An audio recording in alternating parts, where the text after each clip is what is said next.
everybody, it's Alison Heikkila. Thank you so much for joining me today. We're going to make a shaker card using a couple of stencils and some Lawn Fawn stamps. I have the candy stripe stencil here, which just came out from Colorful Life Designs, and I sprayed the back of this vigorously with some Pixie spray so that as I inked my panel up, those skinny little lines wouldn't shift at all on me. You'll get to see the other stencil that we're using in a little while. I'm starting off with some broken china distress oxide, and I'm just going across the grain, as it were. You know, if you think about sanding a piece of wood, you go with the grain. That's what I'm doing here with my mini ink blending tool. This way, I'm really making sure that I'm not shifting those little lines at all. And I'm going to cover the entire panel. I'm working on some pale blue cardstock. It's a really chintzy old cardstock. You don't need to do anything fancy. You know, you don't need to have like super heavy weight for what we're doing. I just wanted to use up one of my scraps. Now I have Faded Jeans Distress Oxide, and on another ink blending tool, I'm going to go around the perimeter of the entire card panel. And you can see that, you know, it's pretty messy at the moment. I'm going to go back in with the broken china and reblend that quite a bit. This way, all of the lines that are left from the mini ink blending tool will disappear and we'll have a nice gradation of color. So now I'm grabbing some more of that broken china and blending it out. I don't use these two colors very often, so I'm really glad that I got to use them this time. I've been trying really hard to use colors that I don't use very often. Look at how pretty that is. The color change, you know, the color variation is quite a bit more obvious in person than it is on camera. So now I'm going to use the little penguins from the Simply Celebrate Winter Critters stamp set, and then the Season's Greetings that's from the Simply Celebrate Winter. I've got that all colored up and cut out. I didn't want to make you watch all of that, but if you want to see me color, let me know in the comments below. I'd love to know what your thoughts are. If you want to see me color or if you'd rather just skip it and just watch me make the card. Let me know in the comments. I stamped the penguins with Nocturne VersaFine Clair and the sentiment with Twilight VersaFine Clair ink. You can't see the numbers on my glass mat, but I'm trying really hard to center the die that I have. It's just a rectangle die. It's got some extra dots on the exterior of it to give, you know, the window that will have a little bit more interest. It's from Elizabeth Crafts Designs, but it's no longer available, so just use what you have at home. Just a nice rectangle that's a little smaller than the lineup of penguins.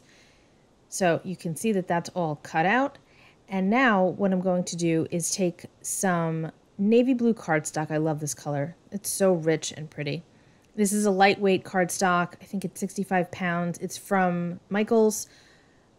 It's really nice to, you know, just decorate on. You know, I'd never use it for a card base because it's way too thin, but it's a great color. Now I've got the Flurries stencil. This is another new stencil from A Colorful Life Designs. Don't forget to use my code ALFAN10 if you plan on shopping with A Colorful Life Designs. You'll save 10%. I'm sticking the stencil and the navy blue cardstock onto my Brutus Monroe mat, and I'm using Tumbled Glass Distress Oxide to stencil in those lovely little flurries. Aren't they cute? They're so fun. I was thinking about using white at first, but I decided that I didn't want it to be quite so stark, and the tumbled glass is just perfect. So now I'm pulling that away, and you can see how cute that is going to look when we have our shaker all set up. So now I'm taking a look, making sure everything is good, and now I have some old plastic packaging from like a stencil set or something. I keep all of this stuff if the acetate is, you know, a decent quality. Some of them are just really chintzy, but this is a good one. So now I'm just cutting it up. And again, I'm bringing back that die.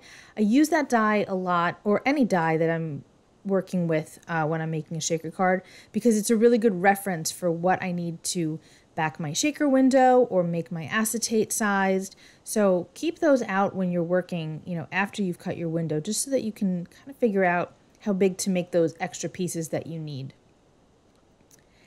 I'm sorry if my nails look a little green. I just dyed my hair green yesterday, and I guess there's a little green on my nails. So, yeah. I didn't realize that until I'm rewatching this video and doing this voiceover. So now I have my tear it tape. This is from Imagine. I love this tape because it does tear really easily, and it holds really well, especially acetate. Acetate can be really tricky to hold sometimes. And so using this double-sided tape is excellent. If you've got another favorite at home, by all means use that. Use what you've got, guys. So now I'm going to peel this away. This is another thing that I really like about this tape. The release paper, although you might see me struggle in a moment, the release paper tends to come off really well. If you find that it's not, just burnish it with your nail a little bit, and then the release paper will come off much better because you've got the tape really adhered down to your paper or cardstock. Now I'm just going to stick that on there like so. And our window is complete. Just making sure that looks good still. And now I'm going to adhere it. I've got my Barely Arts glue and I'm going to stick that down. I don't want to put too much glue because I don't want any glue oozage. Oozage? I forget. My friend Amy says that. Amy wears oozage. I'm not sure. You don't want it to get all over the place. So now I have my acrylic blocks on there and just going to let that dry. The blocks are just there to hold everything down in place. I've got Thermoweb foam tape. This is a black foam tape. I'm out of the white at the moment. The black is just fine. It's super sticky. It's very thick. It's great. The release paper comes off really well. I will say it can be a little tricky to cut.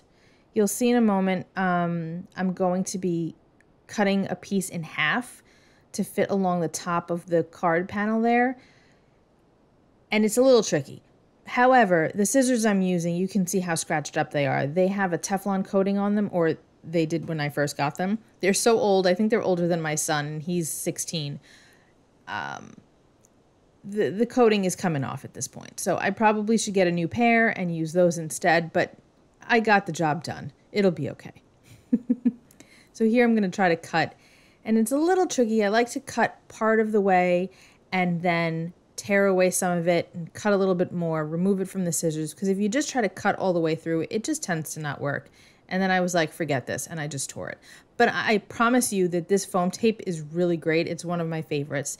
It's just a little tricky to cut with scissors when you're cutting it in half sometimes, especially if your scissors are not as coated as they should be.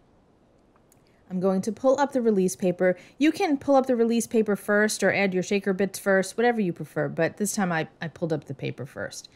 I'm adding Ice Queen Sparkle Blends. Unfortunately, Doodles Paper Playground, which is the company that made these, is no longer in business. However, there are lots of sequins on the market, lots of little confetti bits and all sorts of fun things that you can put into your shakers. So just, look around. Again, use what you have. If you've got something at home, go for it. It doesn't have to be Ice Queen. Play around, make the card, your own.